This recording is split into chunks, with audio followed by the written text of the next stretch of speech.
All right.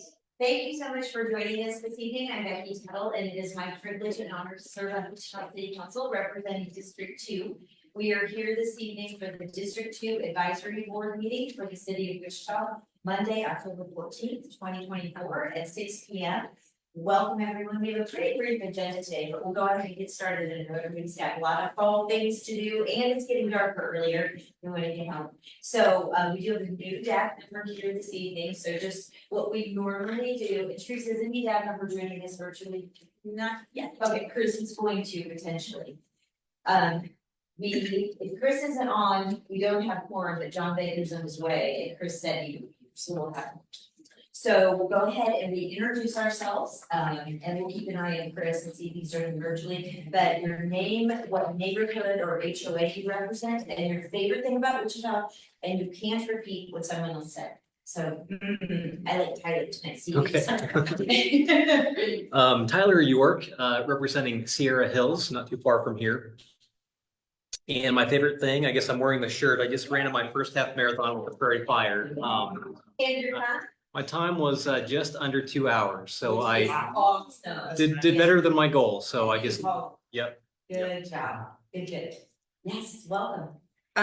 Mila, and I live in Brentwood Village neighborhood, and my favorite thing about Wichita would have to be the people. I'm a boomerang. I was born and raised here, went to Texas for 10 years, came back, and the people here are just nicer than any place I've ever visited or lived in.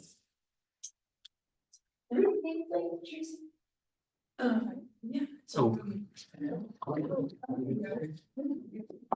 my name is Aaron Miller. I represent the Bonnie Bray Homeowners Association. My favorite thing about Wichita at this point is ought to be the weather, even if we only get fall for a week. And I still love it. My name is Faith Martin. I represent East Ridge Neighborhood Association, and my favorite thing right now is the streets. Because we were out there all day yesterday, the weather was beautiful, the people were amazing, and everyone was active. It's like you guys were setting me up. Everyone was really active. It was super fun. I had a great day yesterday. Thank you. I normally don't do this, but I'm going to do John to sit down and then also pile on a little bit. Urban Streets was an activity that I helped start in 2017. And it's one of my favorite days of the entire year. And I was telling Faye, I sat yesterday and just actually wept because I watched thousands and thousands of people downtown. And the origin of the activity that was for economic development to revitalize a part of our city that doesn't have economic prosperity on Sundays. To see people be physically active, and I saw people walking and biking and strolling, wheelchairs, scooters, skateboards, you name it. And then also just people mixing and community engagement, and it just could not have been a better day for Wichita. So thank you for letting me share. You're next.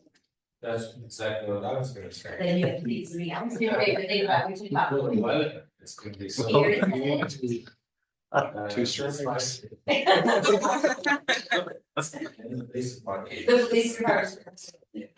John Baker, Pine Meadows Homeowners Association, but I was there also. And I was there, I haven't made it every year, but I did go the first year and then probably made most of them. It's pretty cool. Yeah.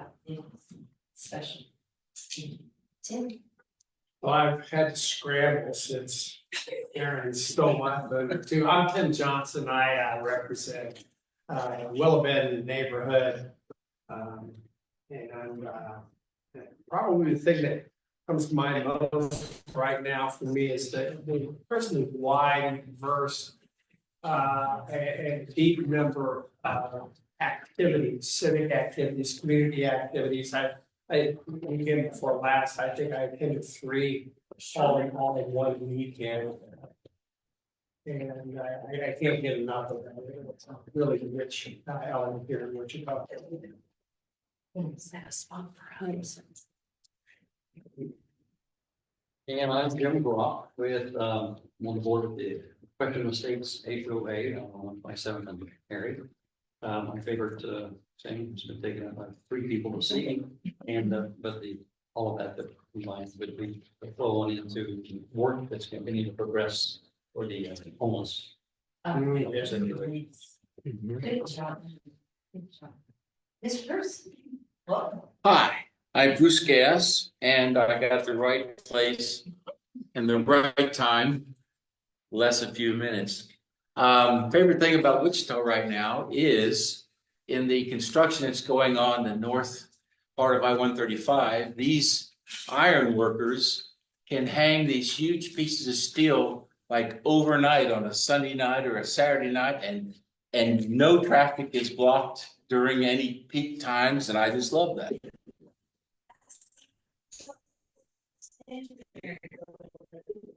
Those guys are good. Yeah, so the North Junction was a project that, not only in the city, but then also in the Wichita area metropolitan planning organization, really to improve quality Yeah. of transportation. One of the coolest things I ever got to do was for the initial phase, I got to stand in the middle of the highway and have every time I drive there. I'd like to, is that in your newsletter? Picture of that? I didn't see it. 2 years ago, like you're. Oh, okay. And Chris is on. Hi, Chris, welcome. Hello, how are you? If you'd like to introduce yourself, your neighborhood or HOA you represent, and your favorite thing about Wichita, and thank you for joining us virtually. Thank you. Chris Broderick, I'm near 37th and Woodlawn in Northbrook. And my favorite thing, I heard all the open streets, so the theater opportunities for youth here in the city. So there was the Music Theater Wichita show this weekend of Joseph high school and middle-aged kids. So that was awesome. So great opportunity. Awesome, thank you for sharing, and thank you for making time for them. We know you travel a lot, we really appreciate it. So the first thing on the agenda is to approve the agenda for today, October 15th, 2024. Hopefully everyone has had an opportunity to review it. I will entertain a motion to approve the agenda for this week. Thank you, is there a second? I'll second. Thank you. Everybody's really excited. All those in favor, please say aye. Aye. Approve the agenda for this evening, please say nay. The motion passes unanimously, thank you. Next item is approval of the minutes from September 9th of 2024. Hopefully you had a chance to read them. Fantastic job, and such good detail, really appreciate it. Are there any amendments or adjustments to the meeting minutes? Seeing none, I would entertain a motion to approve. I move to approve. Thank you. Is there a second? Second. All those in favor, please say aye. Aye. And if you were not here, would you like to abstain? I will. Okay, so Tim, Tyler, and Mila will abstain. And Chris, I wasn't here last month. So I think there's 10 of us here this evening, so that would be 6 for Mila. So the item can pass. Next on the agenda is public agenda. Trish is supposed to join us from the Independent Neighborhood Association. How about we see if somebody shows? Perfect timing. Trish, would you like a moment? No, I'm good. You're good? Well, obviously it's late, so I'm not that good, but no, you're good. Like, I don't know if you guys got this already in your packet. I didn't print enough for everybody, so maybe every other person. If you have it in your packet, then don't worry, I just got some copies. So hi, I apologize for being late. I had to get better. Yes, okay. I'm usually so loud, I don't need a mic, so I mean, thank you for reminding me. I had to take 2 adults to work at FedEx, and that's longer to hear than I thought it was, so. Anyway, I'm with WIN, which is Wichita Independent Neighborhoods, and I started my involvement with WIN because I've been involved in my neighborhood association for lots of years. I'm involved with the College Hill Neighborhood Association, which y'all out here, we used to be a part of District 2 not very long ago. So we got sort of carved up in a redistribution, 10 years ago, something like that. And so, but in my work with that, I basically, this WIN is a organization that tries to support neighborhood associations. So we try to educate, encourage, advocate for and with neighborhood associations to businesses, to the city, to anybody who they need, any problem solving, just sort of commiseration, sometimes standing shoulder to shoulder with people that just need, somebody to sort of bounce ideas off of. So, and we've been around for a really long time. We've also, changed as any organization does. So we started as, I think there were 60 or 70 neighborhood associations in WIN. It was like, and it started in the late 80s, and almost everybody was a part of WIN. And it sort of morphed and changed into sort of a District 1 more centric organization. And then things have morphed and changed, and with the pandemic, so many neighborhood associations like shriveled up and died, because how do you survive if you don't meet, right?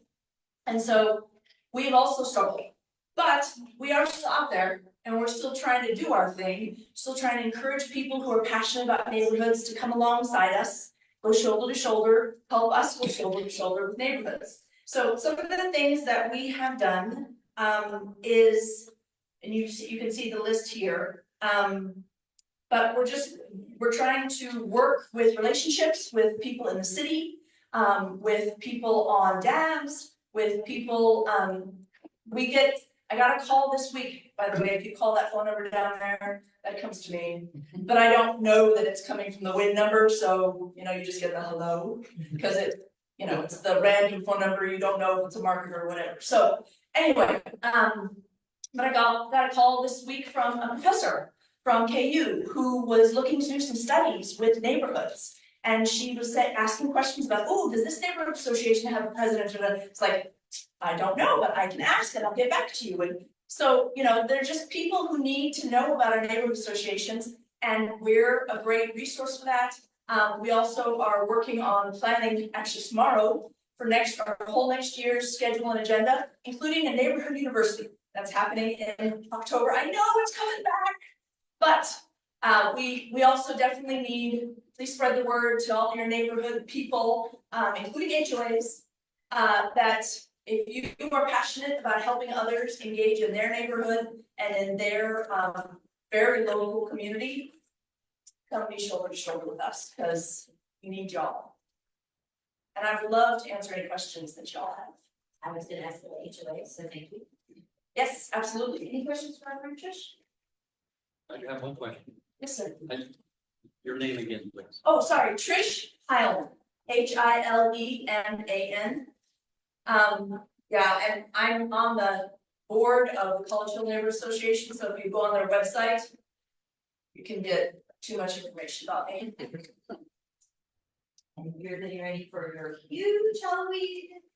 Well, I always have to clarify, that's not our neighborhood association. Yes, That is just the city of Wichita comes to celebrate Halloween often in our neighborhood, because our neighbors are so excited about Halloween and so generous, honestly, to give out so many hundreds of dollars worth of candy. But we don't advertise that, we don't put that on at all, and the city has been so generous in coming alongside us, keeping people safe.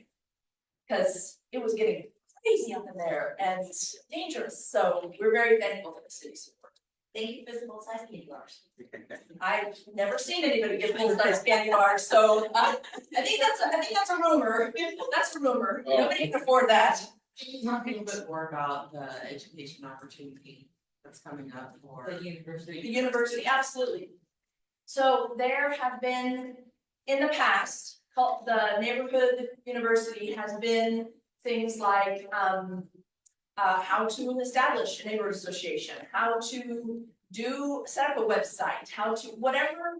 We sort of go out and ask questions, what do you need, right? And then we try and bring resources. And usually it's a whole day event with different booths and things like that, and then break off classes. So we're just gonna be asking people this year to say, what do you need? What do you need support in? What do you need education in, right? And we're picking a day to have that in October next year at our meeting tomorrow, actually. So that it will be on the website, it will be out with plenty of time to get the word out to people. And it's, it's a neat time to connect also with other neighborhood association people. And that's another thing that we're gonna do is quarterly meetings that invite presidents and to come and just connect with each other. Because great ideas come when we sit and stand shoulder to shoulder. And if you will send when you get in, I know it's a year away, but yes, promoted on City of Wichita, social, and our website and everything else. So just Yes, Mayor Wu has already said, I want that, when can you get it? So she is already on it and I'll send it to you as well. I'll send it to all the city councilors, of course. Any other questions? Thank you for being here. Coach. Thank you for, yes, and I apologize again. Thank you so much. Always let us know if you need anything. Thank you. Next on the public agenda, is there anyone here who's like to 5 minutes of comments for an item that is not on the agenda? Yes, sir. Please come forward, and if you would state your name and your address, so we can have it in the public record. And we will have 5 minutes. I'll set my timer once you get ready. So mine's simple. I just, my name's Scott Ball, Blackville, Wichita resident. I live inside of Wichita, District 2, obviously. So I just, sir, I didn't see it on the agenda on the website about the water update. And I'm not really getting, I'm not seeing anything. I don't know if this is the time to ask. So regarding draft, Well, just respect that to the water plant coming out of the city of Wichita. sure, I'd be happy to answer any questions now, or I can give you my contact information, we can schedule something. Well, I just haven't seen anything coming out, what the plan is, what's not the plan. Sure. And I was wondering if maybe the next meeting, who's the public utility? I have more questions for that person. How about, can I get your contact info, and I can, set up can you maybe give Teresa your phone number? Okay, I stopped my, sure.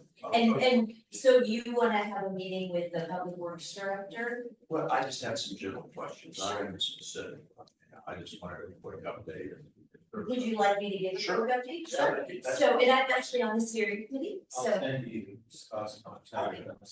thank you. I Yeah, appreciate that's, I don't need to stand out here and listen to it, but I'm just curious of what you know today as it relates to, because next year, driven by Genie, and it doesn't look very good, so I know that we have a little history with. Sure, so I'll talk a little bit about drought and I'll talk a little bit about the water treatment plant. In August of 2024, so a few months ago, we went into stage 2 of drought. During 2011 to 2013 was the last time that we've been in a drought situation. We actually are worse now than we were then. Because of the response then and, before prior cleaning, we have a drought response plan. And it's all on our website. If you go to Save Wichita Water, yeah, you can go and check it out. But it talks about what the thresholds are for us to enter into each phase of the drought. So we were in drought 1 for quite a while, over a year. We entered into phase 2. We desperately need moisture, and we desperately need our residents to continue to conserve water. One of the actions that happened with phase 2 of the drought was that we asked residents to only water 1 day a week. We divided the community into 4 quadrants and asked that they only water on those days. Our municipalities who sell water to 10 other municipalities in the model, we asked them that they water on Fridays, and then on the weekends, we had no outdoor watering. I'm happy to report that outdoor water consumption dropped by more than 50% during this request from the city to our community members and our neighboring cities. So I'm really happy that people comply.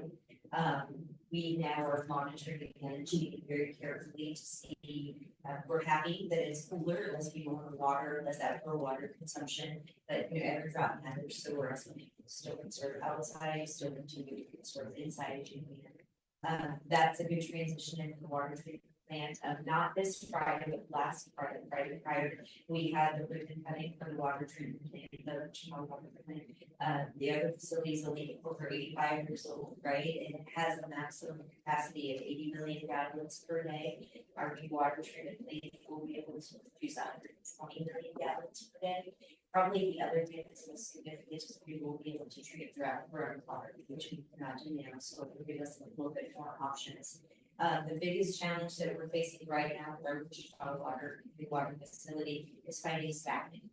Because we still have to maintain our water facility that we have, but we have a state-of-the-art water facility that needs to be staffed up. We have to go through all the EPA guidelines and testing to make sure that plan of opening in April is still comes to fruition. And so we have really struggled with with finding operators, to be honest, so we've done nationwide searches to recruit people to come to Wichita. Another option is to hire people as consultants in the transition. We will keep our old plan for redundancy, but we won't need as many staff as we have there, so they'll go over to the new plant once it's fully operational. So we have great staff who are working closely with our human resources team to make sure that that comes to fruition. I'm happy to answer any No, questions. that's fine, thank you. Follow over that. Another time, another place, I do have a little bit of questions, because I've talked to a few people, like water, car washes are kind of popping up in every corner of the city. I've heard of this fact fiction, they recycle 10% of the water. Meaning they're doing. 10%, only 10%. So the question is why do we keep letting car washes come up every corner when we know that there's, we've known for a while that it's a water problem. So those are kind of the things. So I'm done with that. Okay, so I will give you a call and we will set up a time for you and our director of public works to meet. He's an expert and happy to answer any questions. Thank you for being here this evening. So glad you're here. Anyone else who would like to talk about a topic that's not on the agenda? Okay, seeing none, we'll go into the next part of our agenda this evening, staff reports. We have Officer Stoll with us for Wichita Police Department. Thank you for being here this evening. Appreciate it. Were you at Open Streets yesterday? Oh, yes. Oh, yes. I've been for the last 6 years. So I'm David Stoll, I'm a community policing officer for 35-36 on the east side. I been on for going on 14 years. The last 3 years I've been in community policing and I've worked Old Town up until beginning last month. So I've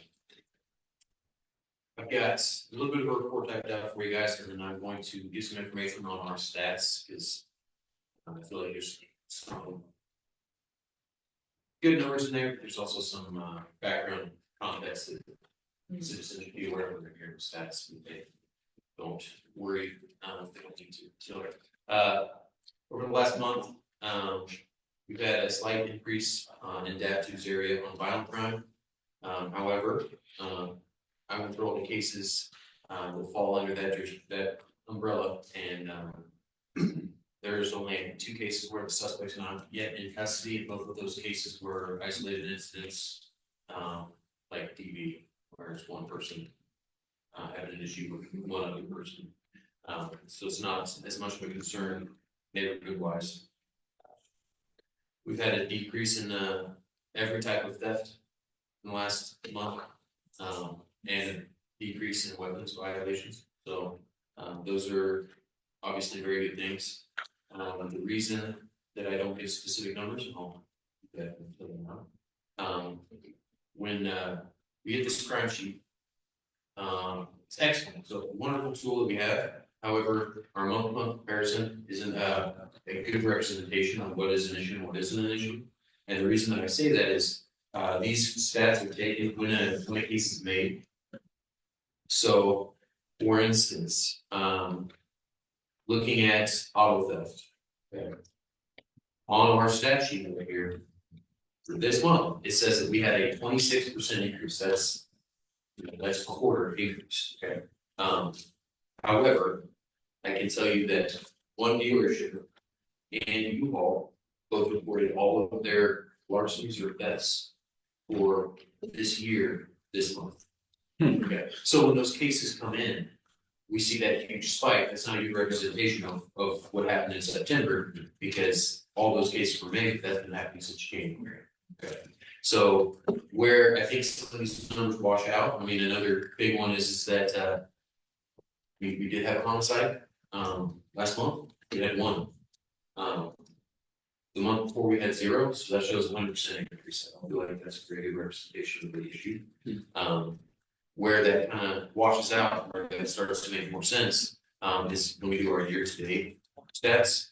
And so looking at the year-to-date, the only 2 areas of concern that I see is everything else is down. All violent crime is down, robberies, ag assaults, rapes, burglaries are breaking evens, they're not up, but where we're having issues is shoplifting and auto theft. I don't know how many of you are aware that auto theft is a big issue right now, mainly for 2 brands of cars. And that's all happened pretty much in the last 2 years. So the reason we see such a huge spike is mainly because of the Sundays being stolen was kids. Yeah, so, and that's nationwide, that's not just us. So that's why that number's up significantly. The one that really is an issue here is, shoplifting. One of the worst areas in the country right now. And a lot of our shopping lands on District 2. So Brunswick comes from here. We, as a community policing unit and, as a department, are working in numerous different special assignments, to address that. We've made many arrests on like big targets. Some of that, is frustrating for us because it feels like we spin our wheels a little bit. We arrest these people and then due to the load that the court also has, they don't see it inside the courtroom for 6 months, so they're out continually repeat offending until we're able to get that resolved. We actually just had a task force start today called the ACE unit. I don't remember what all 3 letters mean. I'm not part of that task force. Their focus is on property crime and theft. And it's a big task force. I know they've done it before, and I think it ended up being like 6 officers before. I think they have 14 assigned to it this time around. Butler County's contributing, Sedgwick County contributing, WPD, I think a few other agencies. So hopefully we'll see some really good changes in property crimes and see a big decrease in that. Over the last month, I mentioned that we've worked a lot of special assignments. I mean, my team alone has worked 4 different shoplifting assignments. And every day that we work a shoplifting assignment, we got at least 1, if not multiple, of our targets. So that's pretty good. Something else that's on our table or on our plate right now is we are monitoring the text response rate every morning. So community policing team, which would usually be available until 6 p.m. Is coming in and showing up at Textron at 5:30 in the morning. And then obviously that cuts down on how much time we're working in the evening. So that inhibits a lot of what we can do until that is resolved or until a different solution presents itself for how we can address that. We're hoping that some of that backs off here in the next few weeks. Some information on our recruits. We got currently 36 recruits in the academy, 9 of which are female, and they just started their 15th week, so they have 13 weeks left in the academy. And then the new officers from our previous academy just started their final phase of FTO, which means that they're 4 weeks out from being out on their own, and that is when we truly see that increase in units. And we don't, because when they're in training, we have 2 officers in 1 car, they're responding to 1 call. Once we get them out on their own, then we actually see the number increases for being exclusive. So, Do you know how many made it that far? I should know, I don't. Okay. I will have that answer for you next time I'm here. I'm still kind of catching my bearings, like transferring from Old Town and downtown. Some of the tasks that I dealt with down there are no longer a thing, but I have new ones to tackle while I'm out here. So. You're gonna love District 2. Yeah. I have nothing negative to say about District 1 or District 6. Yeah, I'm looking forward to working with some new areas. So, anyone have any questions? And I'm just gonna, I just want to applaud you for being a good reporter of data. I always tell people to please be a good consumer of data, and this is gonna age me, but years and years and years and years ago, when I was in graduate school, I took a statistics class. And my professor's favorite saying was 100% of people who eat carrots will die. And people go, oh my God, everyone's gonna die. But everyone's gonna die, right? And so I've always remembered that to be a good consumer of data. But it's more important when people are very responsible, because you could have come in here and been alarmist and said, look what's happening. So I really do applaud you for being a great thinker. So thank you. So yes. Well, first of all, this is my neighborhood association, community policing officer, so it's good to see you again, and everybody liked you. The question I have is, now that it's cooling down, windows are open, we're hearing a lot more of the street racing with the motorcycles on Kellogg and Rockford. Oh, my goodness. And I know you guys are understaffed, so I'm not asking you to do something about it right this second, but is that, they thought about putting together a task force for that? So here's, and this is actually something I have, a lot of background on, because working in Old Town, I actually, started in Stoughton team. But I put together an ops plan to address those issues around National Park on weekends, because it's the same crowd. That's a very frustrating thing for us to tackle. Obviously, I can't chase a motorcycle, it's be wrecks, and we take liability. So the only way to really safely address that is to do our best to identify the rider, the bike, and they catch them where they land. And it's very, very hard to do with the staffing. The reason that the National Park thing works is it's a very dense area, and it got approved through grant money for extra duty positions. So those officers that are working are working outside of their regular 40. And due to the premium overtime that is occurring with that grant money, and that means we're having violent crime issues with those groups. That was approved, so that's why that one has been so successful. There are things that we can do. It just comes down to staffing and accurate data collection. The problems we have with those big open areas like Kellogg is where do we start to consistently catch them? And the other thing is that all of those groups, and I'm telling you this without a doubt, all of those groups, we have to be on an encrypted chain. Because the moment we hop on the radio, they know.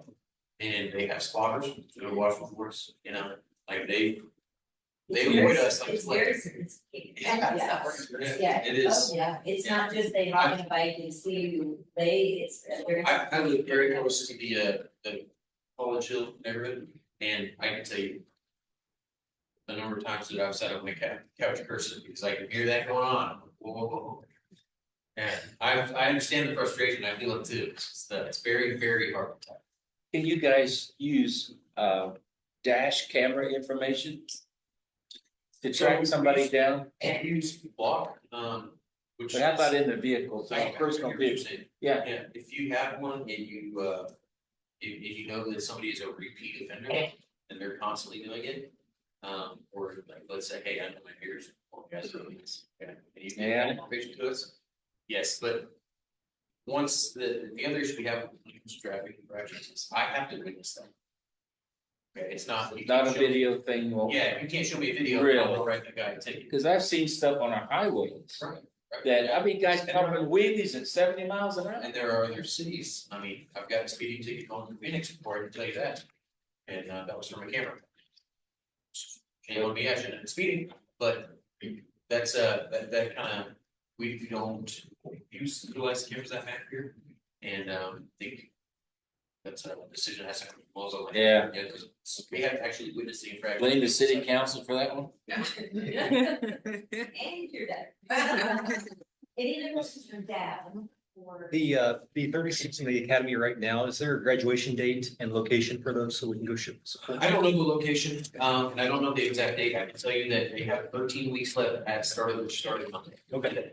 So, A little over 2 months. yeah, and then obviously, the graduation date won't be on the exact 13th, because, you know, we know, and that hasn't happened, that's been announced. So that's something that, I'm sure will get emailed out to everybody, when we actually have something like that. Thank you. Anything else? All right, so you have, thank you for being here tonight. Absolutely. Stay Yes, safe. thanks. And thank you for your service. Thank you. Very much. Yes, have a good day. Next on the agenda is fire department with utility chief Fracture. Oh, we let you get away with not your favorite thing about Wichita, so we will make that take it.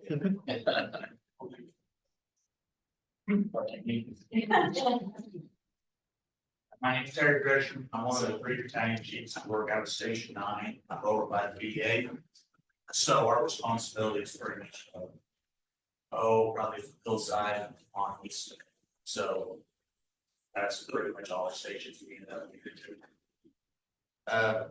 I sent Teresa a report that we put out, so we got put online. I'm gonna briefly go over it because it is kind of long. There's a few things in there talking about different fires we had, but I'm gonna kind of hit some of the highlights. We do have a crew class going on right now, it has 7 in it. I believe they have roughly 7-8 weeks left for the crew class. Fire department wise, I can give you just some different dates from 9/6 to 9/13. We're always a month behind on how we're keeping our numbers. Wichita, we ran through that week, we ran 1,149 calls, 861 medical calls, 202 service calls, 29 fire calls, 35 false alarms, 143 good intent calls. Now a lot of those vary from somebody who's burning something in their backyard and it could just be a grill, would show up and it's a grill, so turn back and then week 9/13 to 9/20, we ran 858 medical calls, 193 service calls, 35 fire calls, 23 false alarms, 137 good intents, for 1,144 calls. We usually average between 1,100 to 1,200 calls a week is on our average out of our 22 stations. So we stay pretty busy. This is fire prevention week, so I'm gonna kind of hit on some of the stuff in fire prevention week. One of the big things, and you'll see this in the flyer online too, is talking about for fire. It's the smoke alarms. Biggest thing is make sure that when you install them, you have them pretty much everywhere inside the house, every bedroom, outside the bedrooms. The biggest thing too, and I'm gonna talk about it here in a little bit, is keeping your doors closed. You go to sleep, close your doors. There's statistics that state out there that you get 18% oxygen inside that room, even if the fire is burning somewhere else inside your house. So then that's gonna give your survivability that much longer, just if your doors closed. Make sure to test your smoke alarms at least once a month. I know that we replace them every time can, the batteries, but we should also make sure to test them every month. If your smoke detector is 10 years old, replace them, or if it doesn't work, you test them. Check the batteries first and then before you throw it out, but if it's over 10 years old, I'd go ahead and get a new smoke detector. Biggest thing is the filament inside of them will go bad after time, so it won't protect it, or you just get dust and everything that builds up inside your smoke detector, and that doesn't work as well. One big hint is don't put a smoke detector by your kitchen. Don't put it outside your kitchen. I mean, if you have it in your living room, that's good enough, but if you have it in the kitchen or right outside the kitchen, some of us might end up burning stuff, and then your alarm's going off, and then you're upset, and then you end up taking it down, and you get to put it back up, and then you have a fire, then you have to. So it's better not to have that issue when you do it. Training wise, we do a lot of training on fire department during the day, and these are some numbers back from August. That August we had 2,160 total hours, man hours through the department for that month. 369 were documented to training grounds, 14 of them were documented training with other outside agencies. We try to get with them at least monthly or every 3 months, outside agencies, Andover, Derby, Sedgwick County. Fire investigation unit investigated 15 fires in August through September 19th, August 20th through September 19th, for the total of about $330,000 in damage. And this is gonna vary from a regular house fire to a trash fire that's up against the building. Usually if we know, the investigators will go to a lot, but if we can show up on scene, we know it's a kitchen fire, then we don't call for the investigators, it's pretty obvious. So a lot of times those don't get reported on this. Overall, there was 8 house fires, 1 building fire, and 1 detached garage fire, from September 1st to September 17th. So that's about half a month for us. Usually we run about 20 structure fires a month, give or take a few. None of them were in the district, our district over here. So that's a good thing. It's really actually been really slow on structure fires over on this side of town, which is nice. We still will go to them, and when I guess when I say structure fire, that's when the structure's actually on fire. We had a string of cooking fires that we've been going to, where we'll show up, people will be asleep in their apartments or in their house, they've been cooking, obviously it smokes it up. they'll either wake up or the neighbor will smell it in an apartment complex and it will show up and have to force the door. Usually you'll find them maybe sleeping on the couch. So something to be paying attention that if you're gonna cook, make sure that you stay away. Let's go back. Online too, I also gave a couple of handouts, put them online for her, or I gave her to do all the artwork. But close before you doze. It talks about on here about installing your smoke detectors. Make sure you close your doors. I can't push that enough. And I have to push it with my kids and make sure they do it. And unfortunately, I'm probably really bad about it too myself, because I like to hear what's going on. If somebody were to come to my house and stuff, so I leave my door open. But I'm getting better at it, mainly because of my wife, so that helps a lot. And have an escape plan. Kind of mark down a few things on the escape plan, but the biggest thing is talk to your kids. Make sure they know, at least, especially when they're living in their bedroom. A lot of them aren't gonna think about going through a window. Or what happens if there's a fire, is my parents will be pissed if I break a window to try to get out, or to get our attention, because they don't have to necessarily get out, as long as their door's closed and they can break a window and get our attention by yelling at us somehow. Because we always do a 360 of destruction when we get on scene. So we will be able to notice if somebody's out there, and that's for the adults too. If you can't get out, break the window, yell at us, hang something outside, do something to get our attention so that we know you're there. And that's whether you live in a house or whether you live in a condo, apartment complex, it doesn't matter. Close your door, stay in your bedroom, and try to get our attention that way. Because we'll get a ladder to you if you're on the second floor pretty quick. We don't have any problem with going outside the norm on our tactics, because that's our main priority, is to get you out of your house. Remember that you're what matters, the property doesn't. We can always replace the property. So it's one of the big things for us. The escape plan, one thing I want to point out on the escape plan, have a place to meet, whether it's just you and your wife and you both, one goes out the back door, one goes out the front door. Have a place where you're gonna meet them planned already, whether it's at the mailbox, the neighbor's house, because that's gonna make it so much easier for us when we get on the scene. If you're telling us that, hey, everybody's out, and you know everybody's out. And when everybody scatters in that kind of situation, especially when you have kids, it makes it easier on us. No matter what, we're still gonna search your house like somebody's in there, even if you tell us. But it's also helps us still on accountability, mainly for you. The close before your doze, that's another fact sheet. I'm gonna go over a couple of the facts on it though, real quick. 40 years ago, it took 17 minutes, or people had about 17 minutes to escape their house when it was on fire. That was 40 years ago. That's due to the type of material everything was made out of and everything. Now you have about 3 minutes to escape from your house before the smoke's gonna overcome. So the big thing is you have to know your way out. And goes back to what we learned when we were in schools. Check the door, see if the door's hot, use the back of your hand, don't use the front of your hand, because if you use your front, you can't use your front, you just burn it. Get down low, stay underneath the smoke, and crawl to where you need to go. It's pretty basic, we teach the kids that, but we forget also as we get older. Plus, we like to do, what's the habit, what we always do. Well, I always walk out my door and I walk straight to the door. You may know where the door is, but you're probably gonna have a hard time making it to the door if you're walking through the smoke and you're breathing it all in. So just get down low and crawl. Let's see, fire danger in sleep. Most fires, or half the house fires or structure fires we have are between 11 p.m. and 7 a.m. So that tells you how many fires in that 8-hour period that are gonna be effective for everybody, or affecting everybody. Close the door.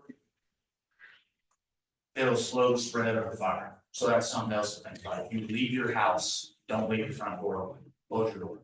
One thing to remember is, once a certain amount of smoke gets into a structure, it'll start smothering out the fire.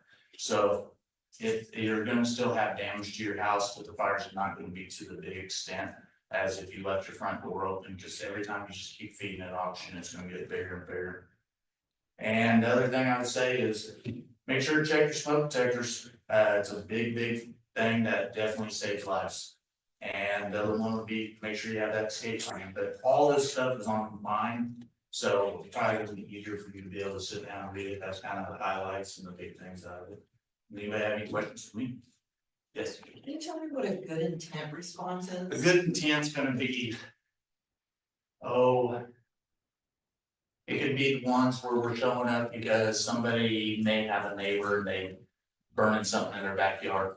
And we show up and we realize, okay, it isn't a chimney, it's nothing big, so that's a good intent. Or if they're starting up their grill and somebody is calling it as a house fire, because everyone knows usually when you start up your grill, you get a bunch of smoke that comes off at first. Somebody driving by on their cell phone will call it in, but they keep driving. And then we show up and we drive around the neighborhood and we find the person who's cooking, and then you realize that it's just good intent. So that's what a good intent call is. Bruce, did you have another question? Yes, I did. I have several, two items. Number one, in public buildings. We're obviously not supposed to use the elevators, when there's a fire or emergency. But apparently there's no law that says that they have to identify where the heck the stairs are. And that's a serious item, in my opinion, that needs to be addressed on our codes or something. Because I have looked for that in hospitals, other buildings.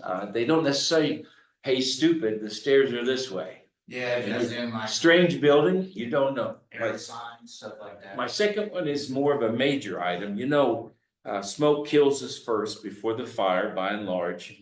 And so we're taught to get on the ground and crawl. But guess where the exit signs are? Yes. All up above the stupid doors where the smoke may be covering them up. And I agree, and that's why you'll see on a lot of the exit signs, they'll be light lit. The hope is the smoke's not gonna be that bad when you're falling down the hallway. It's just like whenever I go to a hotel with my family, first thing I do is I point out to my kids, this is where the stairs are, this is which way we're gonna go. If we need to leave this room, and we're gonna go to the left. And the stairs are this many rooms down so they can fill the doors. We're now, most of my kids are grown, so really mostly my wife, I tell her, and she just, I don't know if she listens to me. But I still talk to her and I still point out, hey, the stairs are this way. And really, the only thing I guess I could say too, you're right, and I don't know if there's necessarily, you're gonna always have an exit sign, usually by the stairs. That'd be the only thing that's lit. I don't know if they have to have anything else. Yeah, that's the issue. There's no code about that either. And I'll look into that and I'll talk to Chief of Case and I'll see if what information he can give me, and then we're looking to send a Teresa either or. And I would imagine it's my state fire code. Yeah, and it'd be matching state fire code, and I know that. Or could even be federal. Yeah, and we are pretty strict on, we're pretty strict on fire code here. I know Chief of Case does really well on it. So I will definitely inquire with him and find out what information he can get to us. Okay, it'd be interesting to hear the feedback.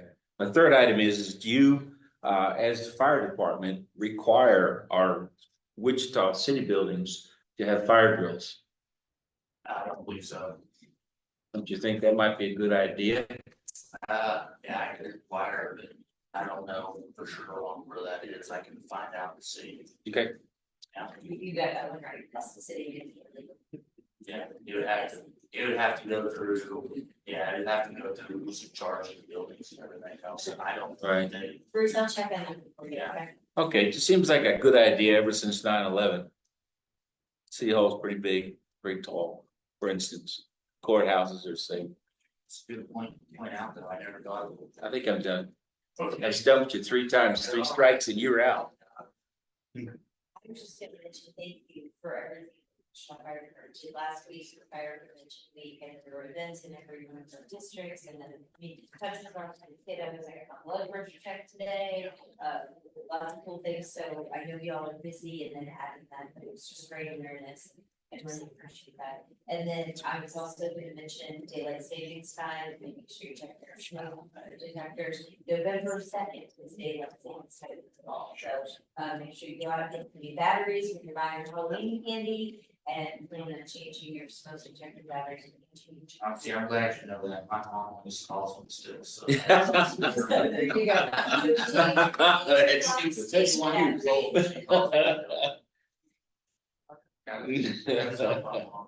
Any other questions? All right, seeing that, thank you for All being right, here this thank you. evening. I'll get Thank that. you, thank you for Thank you. your service. No Be safe. problem. Thank you. Yes. We have one question. Oh, I'm so sorry. Did you have a question? I totally missed. I'm sorry. My Just wondered bad. what that So sorry. website was to get the, I just wondered what that website was you mentioned about getting the tips on home safety. Oh, for that, yes.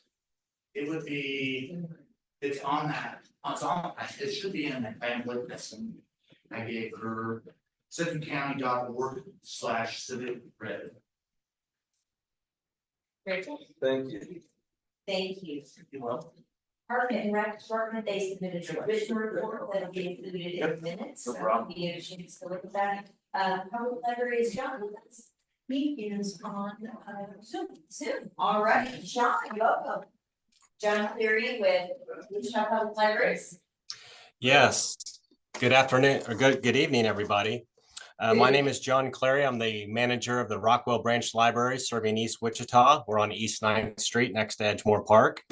My favorite thing about Wichita right now is probably the wide variety of Wichita food trucks and restaurants. I think we kind of take it for granted, all the unique opportunities we have. We also had the Asian Fest this weekend, which is a wonderful opportunity to sample some new food. So I love the food trucks and the restaurants and the Asian Festival. I'm going to give you a little update about our remodel project. For those of you that don't know, the Rockwell Branch Library is in the middle of a extensive remodeling and expansion project. Right now, we're working on our new addition. So they're working on prepping the dirt work in anticipation of doing the foundation work and adding footings. For the new addition, we're adding 6,500 square feet of new space. That's going to offer materials return, a drive-up window, enhanced customer service desk for our customers and staff, an expanded children's area, and an expanded teen space. We're going to double the size of our meeting room. So when you all come back to Rockwell, we'll be hosting the DAB2 meetings. We'll have a double the meeting space. So we're looking forward to that. And we'll have some individual study spaces and collaboration rooms. So some really fantastic amenities that we're adding. We also have a live cam that's going to not only show the live work that's going on here, but we'll do a time lapse of the entire construction project from beginning to end. Just want to update you on 2 library events that are happening here at the Advanced Learning Library downtown at 2nd and McLean. The first event is Spooky Stories for Grown-ups. This is going to be this Friday, October 18th. We close at 6 p.m. on Friday, but we're going to reopen from 7 to 9 p.m. at the Advanced Learning Library. And this is an immersive performance that includes a diverse group of local performers and actors reading scarily fun stories that will make you want to leave a light on at night. This is going to be hosted by Madam May and Madam May's Frights. And the stories are presented in this program are intended for adult audiences because they may contain violence, gore, and frightening situations. So discretion is advised. The other program event we're having is our DIY Day. That's Do It Yourself Day. That'll be Saturday, November 2nd at the Advanced Learning Library, all day from 10 a.m. to 5 p.m. This event brings together makers, inventors, and creatives from around the community to highlight their unique projects and creations. So please join us for this all-day hands-on maker event. You can sign up to be a vendor or a volunteer, or just come in and check out what's everybody's working on. So those are the 2 events going on at the library. Can I answer any questions for anybody at the meeting tonight? Don, when are we get to see you in person? We miss you. I know. One of these days we had a library in service at the Advanced Learning Library all day today, and I had to come down here to get the book drop because it's piling over because I didn't have any staff here today. So just greetings from the Rockwell Branch Library, and I look forward to seeing you all in person soon. Thank you, John. Thanks for all you do. Have a wonderful. Thank you for all your support of the library. I appreciate everything. Have a great evening. It's unconditional, and thank you. That concludes our staff reports for this evening. We'll now go into the new business area, and we have a break. Do I remember people? Okay, well, welcome. Ethan Kershaw with Public Works and Utilities, and he's gonna talk to us about a climate action plan. I did bring one copy. I have some. Okay, you've got some copies in case anybody needs to see it. And one thing just to highlight before you get started, it was interesting, and I know it's important, but to have the portion talking about flooding and whatnot, and there's a portion about drought, but I was like, I don't want to flood, but I don't want to drought, and we get in the middle, right? So Ethan, we will look forward to hearing your updates. Thank you for meeting with us, and we'd also like to know your favorite shop. Of course, I'll start with everything about Wichita. I just went to a show the other night at the Crown and Town Theater to Edgar Allan Poe event. So I'm loving all the scary events at the theaters right now. I'm gonna see some movies at the Orpheum, I think, in the next couple of weeks, so I'm very excited to see all those things this month. Awesome, thank you. Yeah, and so to give a little more background about myself, I'm the sustainability coordinator in the Department of Public Works and Utilities. I started here working for the city about a year ago. Actually moved here from Kansas City, so I'm not too far, but it's been nice to. Traffic's gotta be better, right, It buddy? is so much better. Yeah, that is one of the first things I noticed. Pretty genuinely nice. So that's enough about me. I'll get into business tonight. I want to present to you all a draft that we put together. City staff working with the Wichita Sustainability Integration Board, which is a citizen board, put together a draft Wichita Climate Action Plan. I'm gonna try to give you all kind of an overview of it tonight. We've got the draft publicly available online if everybody wants to take a closer look at it. And we've also got a survey open right now that we'd love to get everyone's feedback on, and I'll be right back. So some more background on the sustainability board. They were formed back in 2021. Their purpose was to advise the city council and city staff on sustainability matters. They kind of outlined the vision there. Working with them is my position to work along with our specialist position in public works and utilities. The representative from District 2 is actually Tammy Ray.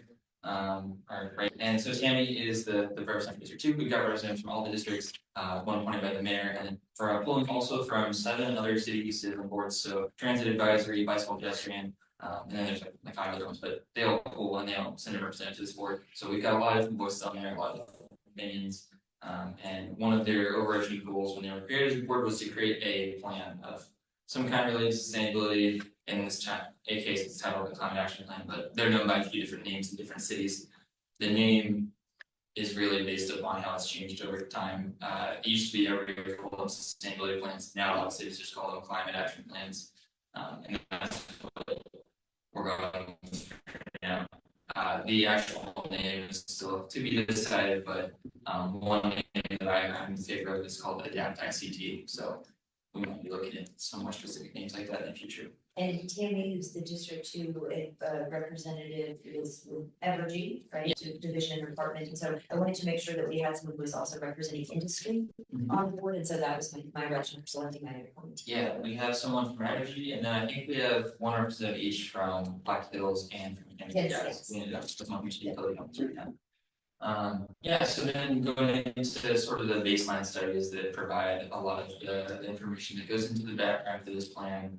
Kind of helps set some of the goals. I helped put together a climate risk and vulnerability assessment looking at different climate related threats we might face in Wichita specifically, maybe some also social vulnerability that we might face based upon data that's available from different government agencies and based upon the research that's out there. And I also conducted a greenhouse gas inventory for the city. Earlier this year, I actually completed that report, so that's also available on our city's website. That just covers basically estimates for what city operations are putting out in terms of greenhouse gas emissions and what the community as a whole might be estimated at putting out based upon the data that we get from our utilization, miles traveled, and a few other categories related to that. But I'll go into a little more detail on each of those. First, the climate risk and vulnerability assessment. So these are all kind of covered in the plan as well, but looking at vulnerable groups of communities in Wichita, extreme heat, flooding, severe storms, wind and tornadoes, hail, and of course drought, as was already mentioned once tonight. And so looking more specifically at what the EPA considers environmental justice and what they've identified as areas that are considered low income and disadvantaged in Wichita. These are split up by census tract. You can see that the darker blue areas are the ones that are considered low income and disadvantaged by the EPA standards. And looking at this data, it's important to Keep in mind that a lot of the central part of the city is considered this. It also makes them eligible for federal grants. A lot of times, a lot of EPA grants now use this as sort of a tiebreaker or as a qualifying factor for being eligible for grant projects. So part of my position's work is to apply for grants, identify grants and funding that is available out there. So this is useful information for me in that role, and it can also be used by other nonprofit groups and other people in the city that are curious to see what areas might need to be improved upon. Something that comes up a lot in Wichita is energy costs. So a lot of people in Wichita are paying a higher proportion of their bill each month towards energy and utility costs than other parts of the country. That is one thing that 28 of our 45 census tracts that are identified as disadvantaged are facing. And then in District 2, there's only one census tract that actually falls in District 2. It's the bottom right, right north of 35. Woodlawn is on the left boundary there, so then it's just a little bit east of Woodlawn. So that area is considered low income disadvantage due to a higher median income and higher unemployment rate and a high level of underground storage containers leaking, which is a weird thing I had to do a little bit of research on, but I think it's referring to some septic and some other things that are underground that have the possibility of leaking that EPA tries to track in terms of groundwater contamination. Another source of data we looked at was from the NASA heat study that was done, I think 2 years ago now. This looks at heat risk in Wichita. So the purple areas are considered high vulnerability and high exposure to heat. This report is also available on our website and on NASA's website. They put out all of this looks at tree canopy. It looks at vulnerability in terms of income and access to air conditioning consistently. So those utility part of Wichita is facing some of the highest risk and exposure there. Another piece of information I wanted to mention now, there's more than these three that go into this report, but looking at the precipitation in the coming years, obviously right now we're in a drought, but Wichita generally is kind of right on the border between the drier climate out west and the wetter climate out east, so it's a little bit uncertain what we'll be getting. There's projected a small decrease, I think my percentage we covered up, but I think it's a 2% to 4% decrease over the next 25 to 50 years. So we will have to keep being prepared for drought as it happens. We also have to be prepared for wetter years as well. So those are going to average out at some point, hopefully. We'll get Sheen filled back up, but it's good to be prepared for both possibilities. Your lips. Yeah. And now looking at the greenhouse gas inventory, these are two charts that I put out in that report, but to give you a brief summary of those. On the left is local government operations emissions, so that's emissions from our city government, and these are just percentages of the total emissions for that for the government operations. So looking at these two pies, these are very different total numbers. Community-wide, we're looking at a much larger number of projected emissions than local government operations, but so that is all coming from Brooks landfill. While we are not, the city did not operate that landfill for most of its active life. It does count if you're looking at what is currently being put out by the landfill in terms of methane emissions from the way, but we're looking at ways to mitigate those methane emissions. It also collect it and sell it as fuel. That only works if we're getting enough methane coming out, but there's different options we can look at there.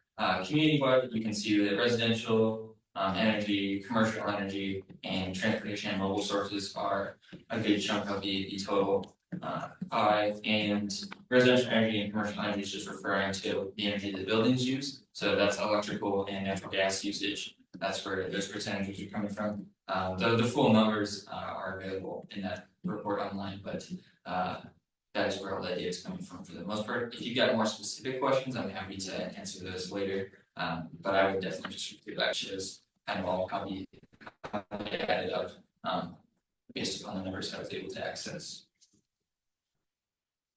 Now getting on to the rest of the climate action plan. So the Sustainability Board came up with this vision statement, creating an environmental legacy in Wichita where economic prosperity and urban sustainability converge to create a thriving, eco-friendly city, allowing every resident to enjoy a high quality of life that respects the limits on resources of the land. They've got a few overarching goals and targets, and then looking at more specific areas the city might want to look at setting goals in. And these are all goals that we're striving for, but a lot of these things are not gonna be things that the city can directly control in all cases, so. While we're gonna strive for these, at the point that we adopt it, it wouldn't be any kind of regulatory action. So overarching goals are reducing greenhouse gas emissions and finding ways to adapt to a changing climate, adapting to new challenges like droughts, and other environmental factors you might see. So we set some targets that are both community-wide and related to government operations, since the sustainability board is a community board, are also important to reaching some of our rankings with our carbon disclosure project, who we disclose some information to related to our emissions each year. Link that is back letter grade.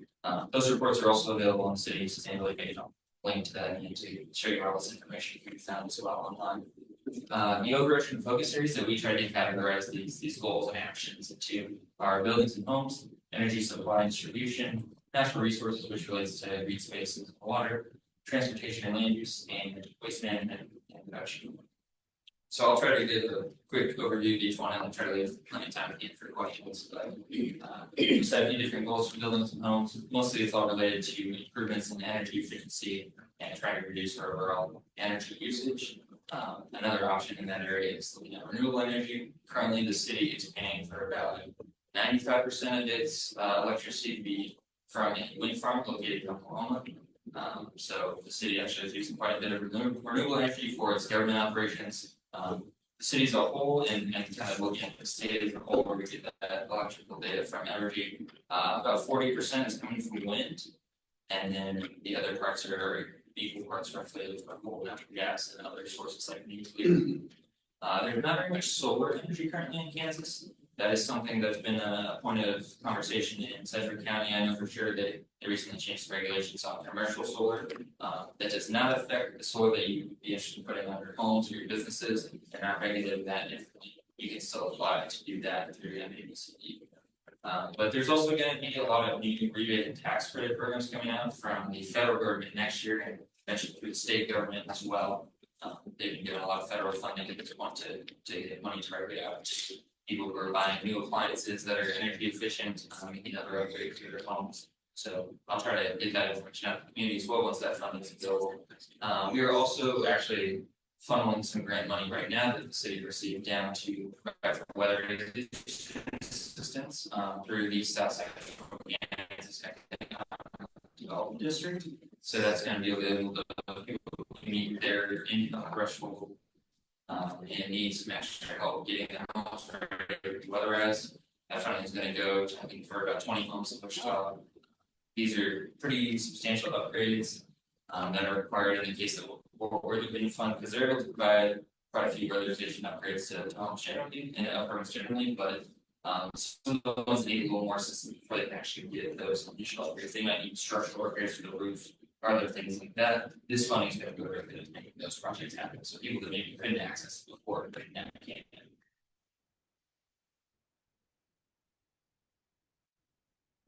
Energy supply and distribution.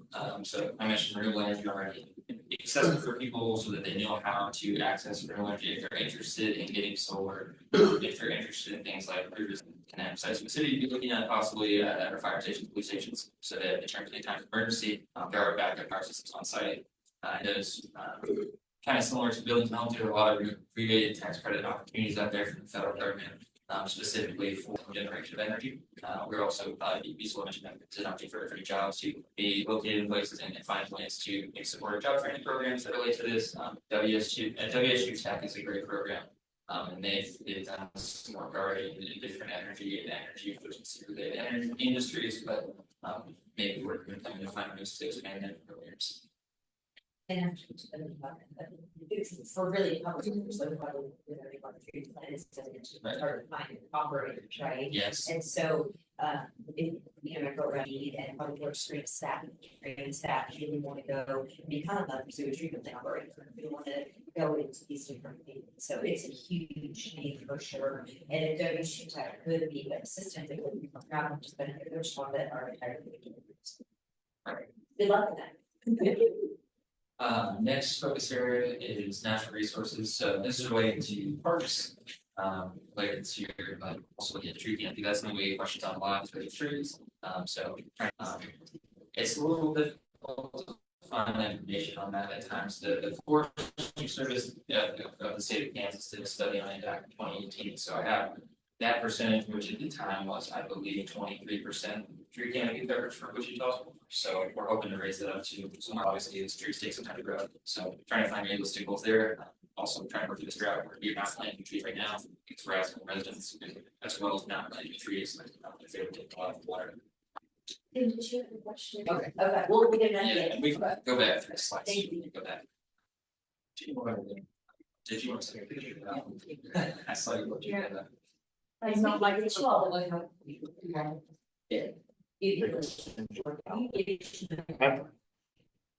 mean, we have the PowerPoint, but I think we'll just take it. Yeah. Alright, next one here was transportation and land use, so, this was one I kind of clarified that top goal on the left, because I got a question about it last time. So, we're looking at setting a goal to maintain a minimum 25:1 ratio of electric vehicles to public chargers, so that would be, for every 25 electric vehicles that are out, which other people are driving, we want to have at least one public charger. Currently, that ratio is, I think, 2:1. So we're definitely fine for that one for now. The 25:1 number comes from studies done on other areas that's seen a lot more electric vehicles coming in, so places like California. The country of Norway is one of the furthest along, and they've kind of hit around that 25:1 ratio, and that's maybe a more realistic goal for keeping chargers publicly available, while also recognizing that plenty of people are probably. This also, area also looks at supporting pedestrian safe infrastructure, trying to make streets safer for everyone to use, even if they're not taking a car. Looking to support Wichita Transit's budget, hopefully finding ways to stabilize that so that they're not as reliant upon grant funding, but recognizing that we have to fit with whatever transportation system for everybody, making sure that everyone can get around in other ways that will improve our air quality and maybe even reduce traffic congestion on Calhoun. Last focus here is waste management and reduction. This is an area where we're looking at what the city might have some influence over, so that's maybe building upon potential dark waste collection system. There's been a lot of interest from the sustainability board, a few of its members on looking at ways that we can perform some waste reduction actions from the city's perspective at least. Something else that comes up in this area sometimes things like illegal dumping, other issues kind of related to waste management. Since there's about 5 private companies, I think right now that are licensed to collect waste in Wichita.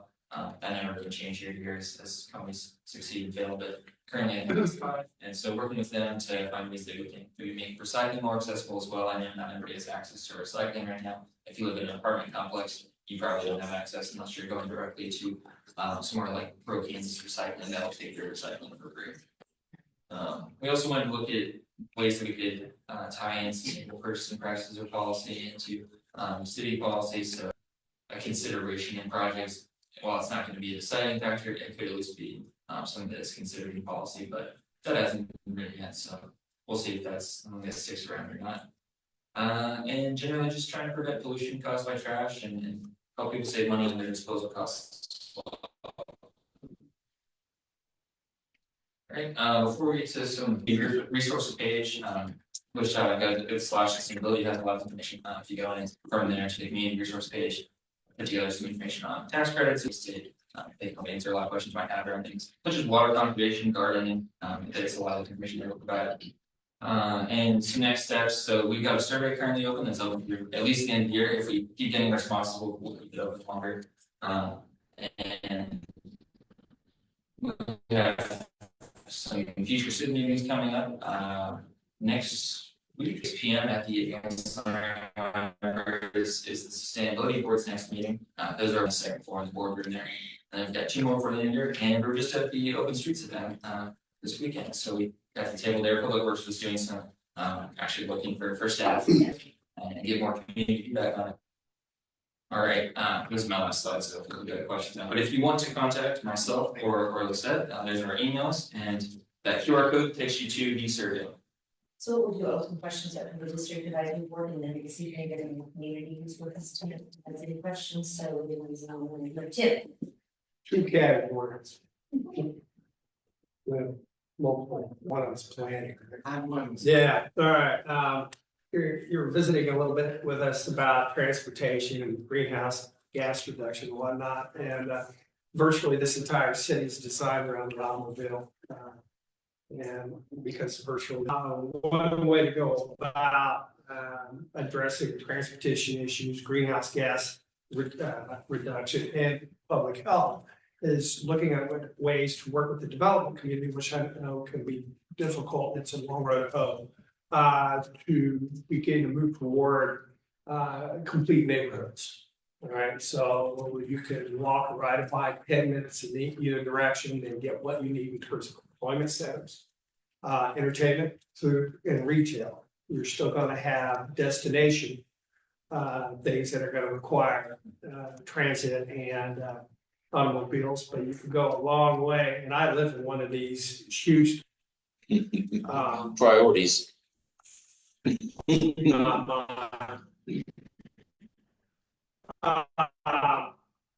It's very, very difficult to access services, daily services. When you have to have an automobile. And while in my neighborhood, everybody can afford to buy a bag of chips. And that's electricity. I'm curious about this because I'm in the electric production and distribution business.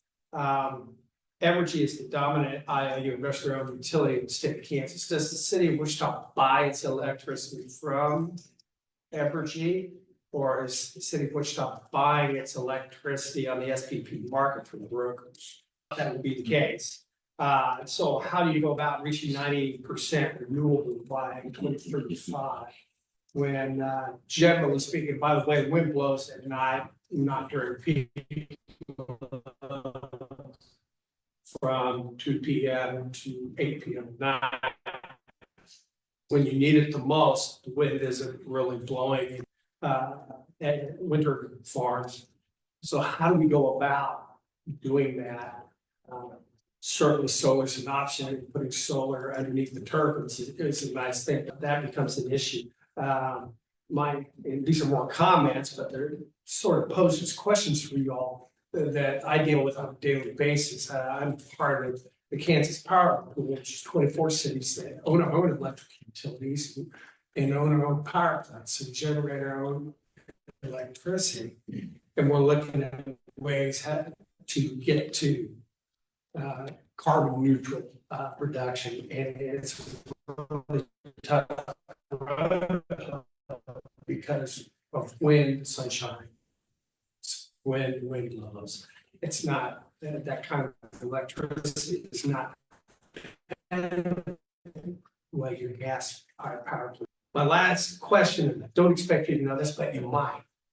Do you know what the city government, all locations, all in, what its load is, what its average load is, what its maximum load is in megawatts? I didn't go through our, utility data to go with the inventory, but that might have been in there. I don't know if they. Yeah. I'm talking about, by the way, load changes every 5. It's an average max load and an average load. And the trick is lowering that maximum so that we can provide more reliable power ongoing. But yeah, some questions for you to dig into here, okay? Yeah, no, you got it very technical and I appreciate that. And I'm a liberal arts graduate. I'm not. We also know we need to go to lunch. But I think you're bringing a lot of good points. So I think you're gonna have to think about what is considered renewable energy, what is like, are we buying credits to cover that, or are we actually not paying for the power directly?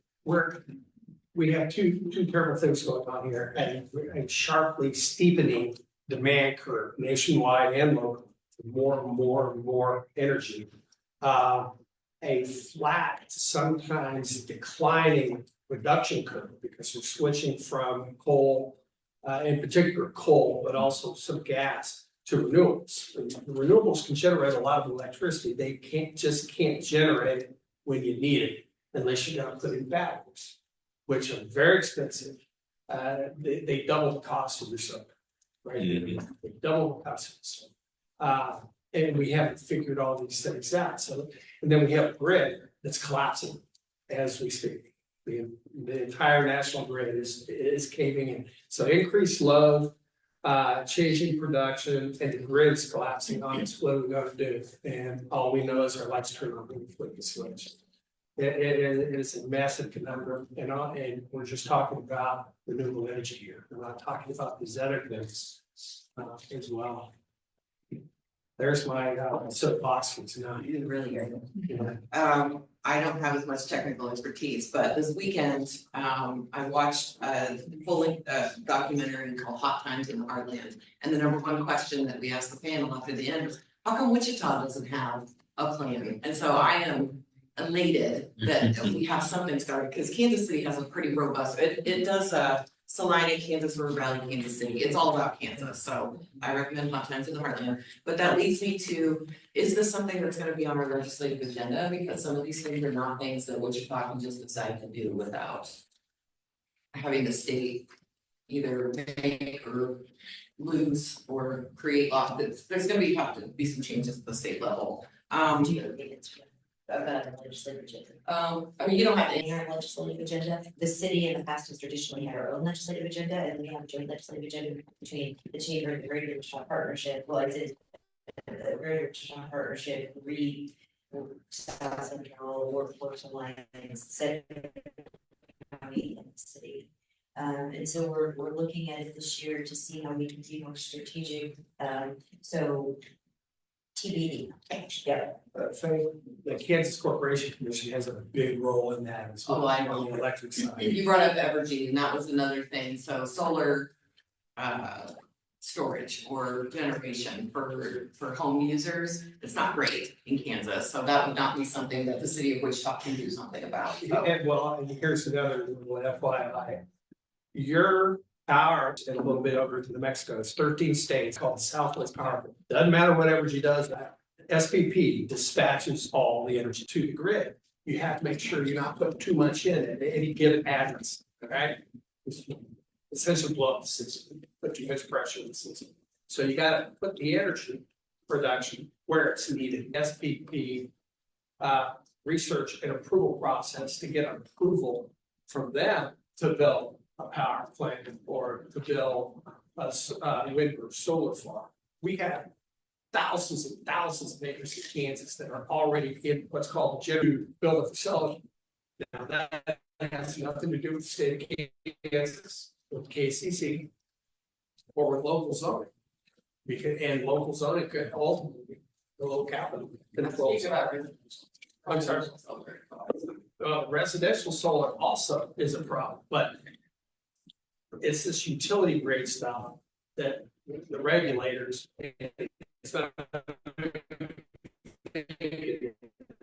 For us, it's SPP. Is that a company? What? No. It's not a company. Okay. There are over a half a dozen of them nationwide. And the region of line needs to be the same all the time, no matter how much load or draw there is. So the pressure has to increase virtually instantly as the load increases.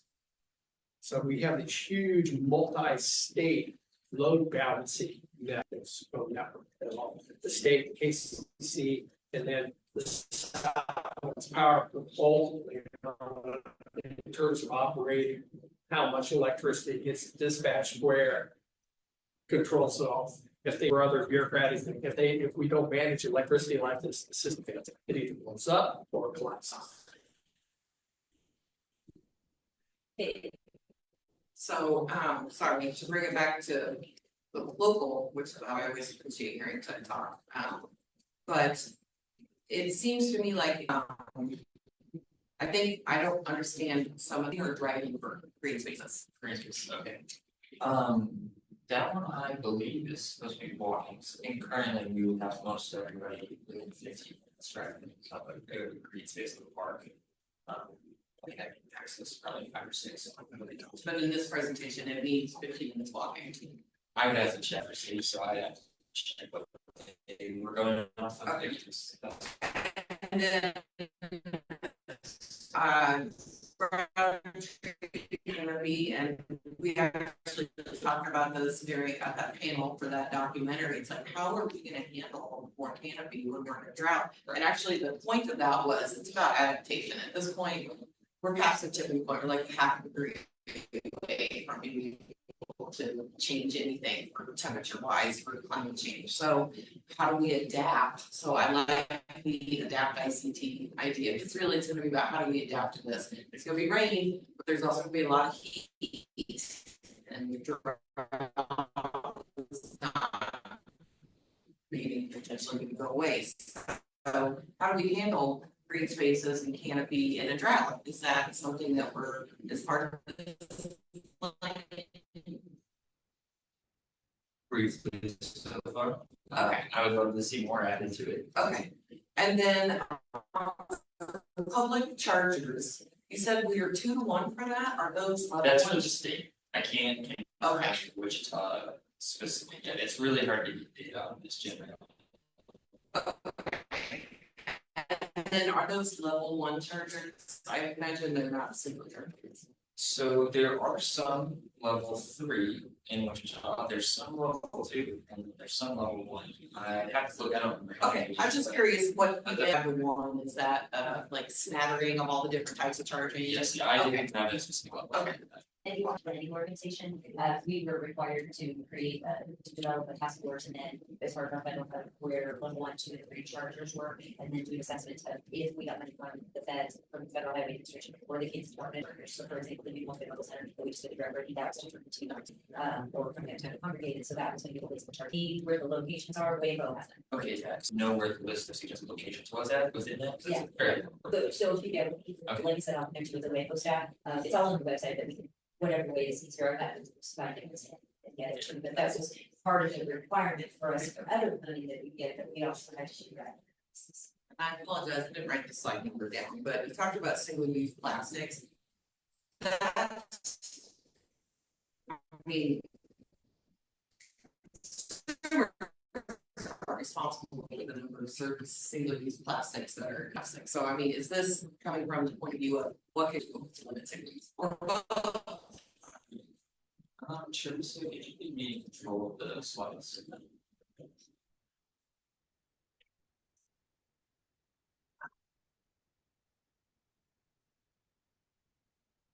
not a big fan of bans like straws or plastic bags or anything. I think they have unintended consequences, but I mean, if you look at the recyclability of those kind of plastics is extremely limited. And so people think they're doing a good thing by recycling, but very little of that recycling actually does a lot to limit the single-use plastic that is being created every day. So that's what's very. Yeah, there have been discussions which time before writing about plastic bag bans and things like that. I don't think any of those ever found a lot of general support for it, so I doubt it is any kind of part of this plan. What I'm referring to is that one, is at least a goal that was included as part of what City really wanted to see included in there again, so they found a measure for it. But generally reducing the number of single-use products is a goal, but you're right, it's really hard to put that on any one specific actor. If companies are making products that way, you can't really make a choice regarding that. So I think that's what gets more. Well, I would keep that in mind because a lot of people don't realize the addition and they're one of their biggest products is plastic bags. So we need to be very careful about saying, oh, we're gonna ban bags.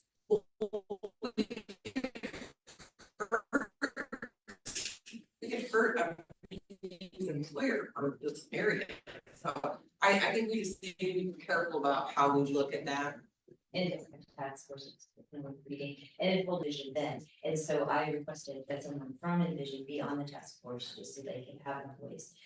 Obviously, my husband worked there, done it now, but he was not employed there at the time, so that's full disclosure. But the consensus of the, I can't say consensus, the majority of the votes on the plastic bag task force, the report we got from council, felt like the industry was gonna solve this problem itself. Billings has a commitment to zero waste, zero, part of that includes bags. Walmart also does. There was a lot of confusion of what is a single-use plastic bag. If I go to the grocery store and get a bag, that is the bag for my dry cleaning comes in a single-use plastic bag. What if I go to a restaurant?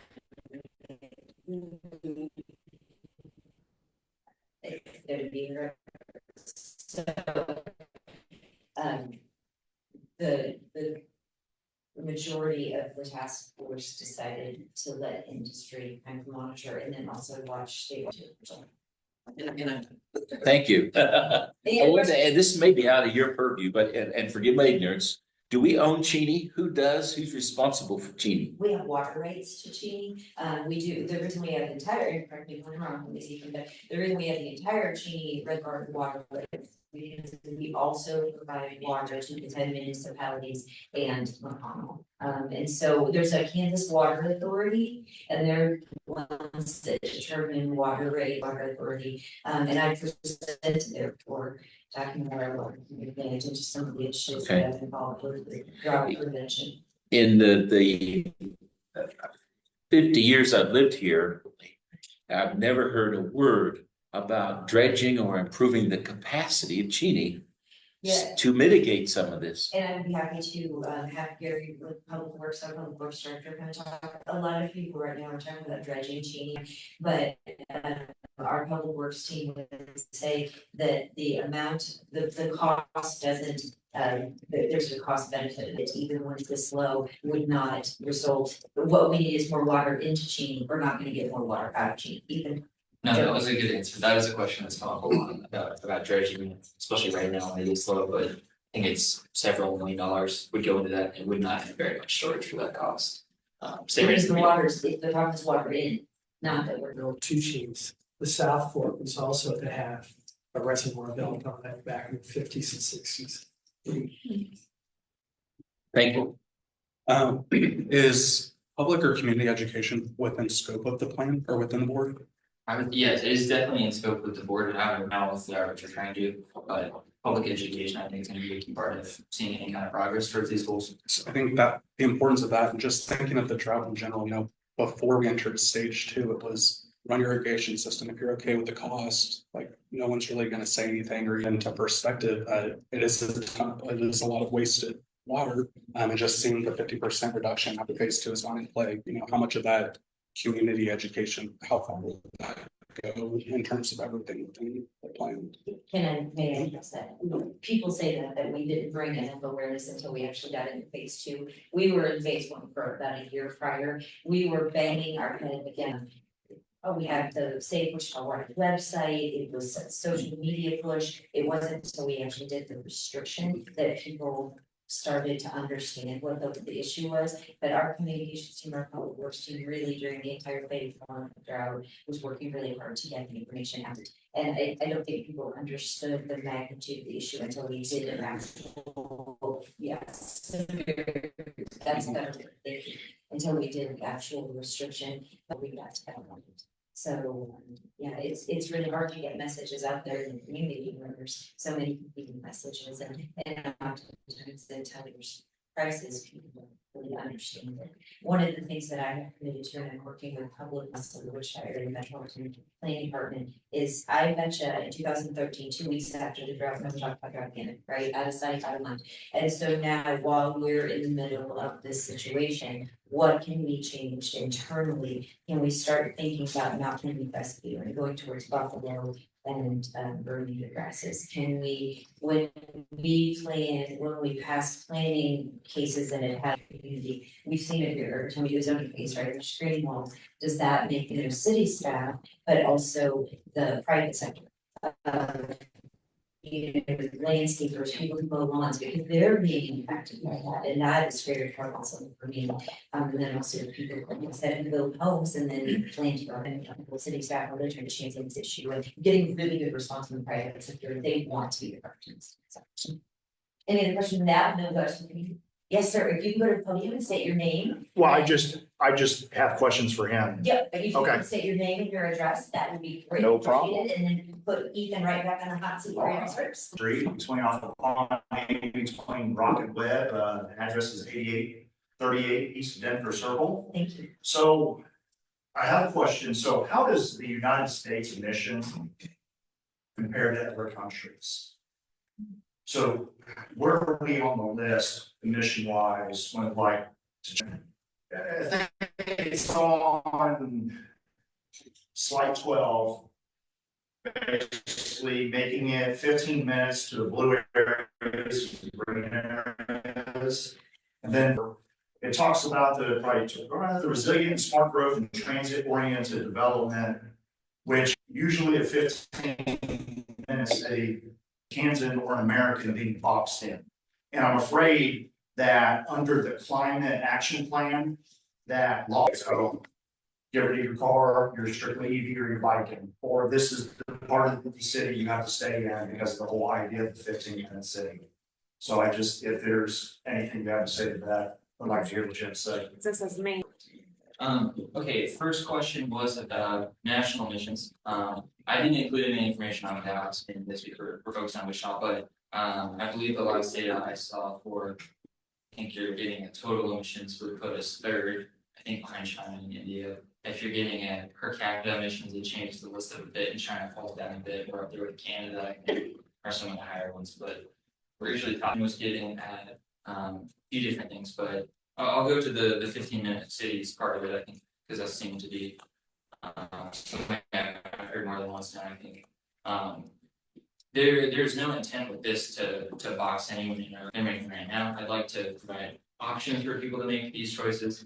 These are all going to be goals that aren't coming along with different laws or regulations that would force everyone to drive an EV or something like that. Those would definitely have to be in the biggest body for everyone in the community.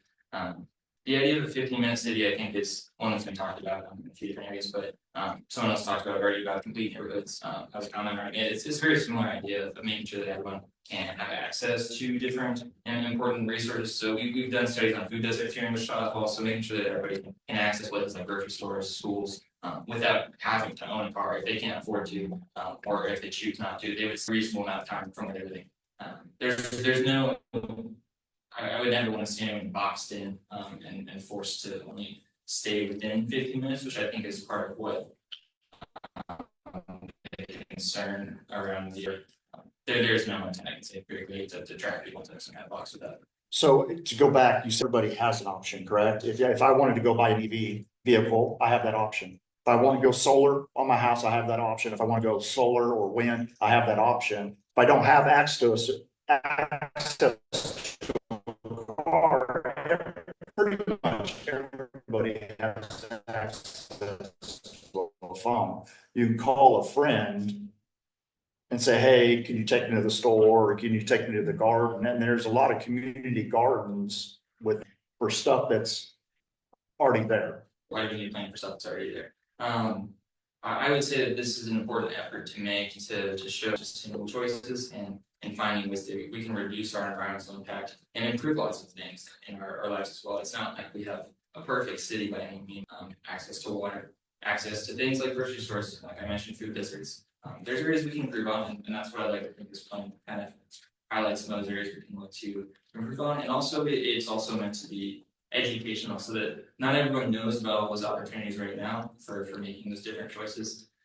Information on those things is constantly changing, and access to funding from tax rebates, from tax credits, and those things is also changing. So I want to have this, and the Sustainability Board has pushed through this as a way to get that information out there and to start these kinds of conversations. So when there are things that we might disagree on, we can talk through them and see maybe there's changes that have to be made to the plan, or changes in other ways that we can find ways that we can compromise on.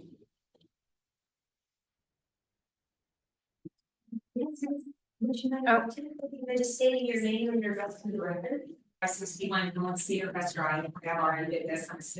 But my question is you wanted to 50% reduction in residential, commercial, industrial, GHG emissions by 2034. So this plan is going to try to do that. Well, yeah, that's the goal that we've selected. So there's no punishment outlined here for moving the dollar cycle, but based upon what the energy is gonna look like, how we're generated, I think that's a reasonable goal with some improvements in energy efficiency. I think it's a goal that we can reach. Okay, I have another one too. It's, he says 63%. Yes. So I didn't catch the rest of that. So what are we doing about that part of it? 'Cause that's most of it. Yes. Sure, so yeah, that's 63% of what is the greenhouse gas in the protocol from our partners, which typically USA, they got it different states to help them put together these inventories. So I mentioned a few things that we were trying to do with Brooks. One issue with that is that if there's no way to capture the methane side, from what we've already tried, then the emissions are kind of stuck. We're locked in place with landfill. It's gonna go through its full decomposition, and the whole time we have maybe making expensive choices to put in technology for that. I wouldn't want to commit a lot of money to that. It's not gonna bring us some kind of return on investment for landfill, and Berkeley landfill does not put out enough methane consistently right now to collect for energy use, which would be the ideal way to do methane landfills. And generally, that's why the waste management section focuses a little bit more on finding ways to reduce the amount of trash we're setting for the landfills now, so that while we're still dealing with building less trash now, so that future generations have less trash to deal with generally. And one other, what is our air quality here in Wichita? What is, I mean, isn't it? We do have a ongoing EPA grant. In the past, we were not always obtaining with the regulations in terms of ozone. We have been anything, I know for at least the last 5 years. It may start further than that, but we have some new actually quality specialists who are some air quality factors on airnow.gov that provides the data on ozone, PM 2.5, PM 10. These are all tracked with big reminders. There's one down, there's one. Says the county health department, I believe that's one. I forget what it's located exactly, but it's around state somewhere. And even you have to be on too, but we were watching the National Museum Conference and you're also and we were in violation. They were pretty upset with us at the time. By zero flow patterns, so we get pollution from Oklahoma that flows out to us. So even though we are doing a good job of keeping things in check, we're getting for the unfortunate benefactor of things. I can't remember the exact resolution, but we're told to the EPA for them to understand we were following our plan, we were doing all we could, and then after with us so that we weren't found or we weren't found in violation. So we do have really great staff that works closely with our partnership state and federal and monitor us to make sure that we're staying in compliance. Please. I'm Denise Morales, I'm married to Jason Morales, and we live at the same address, 38 East District Circle, Wichita. I have a couple questions, but a couple comments. Part of ICT Monticello Farms Community Garden to me. So that's I get our trash every day, because we recycle, a lot. We bought our first rain barrel and we're very proud of that, and we got $75 credit on our Wichita water bill. And if you purchase a device that's like that, there's like toilets and different things, you can get $75 back. So anyway, we're well, especially what's going on with the drought. And solar, we'd love to do some solar as well. I think it's important if somebody wants solar on their house, buildings, parking garages, on personal property. I think it's fantastic. I think you should utilize. I don't believe we should be using our farmland, our grazing land for industrial solar. So I'm a little bit against that. Question though, on solar, you might know this. Are we able to sell back solar? I know other states. You just asked the right person. How do I make it? And it's different for you because you're an energy customer than it would be for a small city municipal electric company. But yes, you can. The law and the policy and if you put in a solar array, you will use your energy first before you use everybody's energy before it comes in. If you use all the energy you could use, and this is really push it back onto the grid. And energy has the cost of energy. There's energy in the entire energy bill. There's transmission and there's distribution. And then there's the maintenance of the distribution, so he has to pay you 100% of the cost of all that, so they're actually paying you for their grid. They're working really hard to fix that, because what happens is, I'm paying for you because I don't have a solar grid, so that we don't have solar, but yes, you will sell it back. And you will be metered such, so it goes back and forth. And I say sell it back, it's the great benefit of having solar is you're not buying the energy companies, the electric companies, so electricity. Now, careful. Most homes solar arrays really don't break even, much less. They may seem to make you money in real time, but you have a significant upfront capital cost. So, Okay, thank you. Thank you. But Trish Holland, 139 southbound, so I live in Colchilla and we are geologically not able to get wells. And so I was told that when I moved in, I was very sad. And I'm originally from Seattle. So I've been trying to figure out how, because I really hate the fact that I have to use potable water to keep my grass alive, but I also love my neighbors and so I'd like to have live grass. And so my house was built with a cistern and all my downspouts are actually go to the back to be collected in a cistern. Well, they had to fill in the cistern in the 60s because that was the law. And I've been trying to get people, the city water department, I've tried to connect in Kansas State, anyway, to do to support cisterns. I don't say like buy them for us, but even like educate installers on a kit that would be Wichita specific. Like I think you have to do like 20 to 30,000 gallons in Wichita cistern size in order to actually go through the summer, which is it's a big cistern and it's expensive.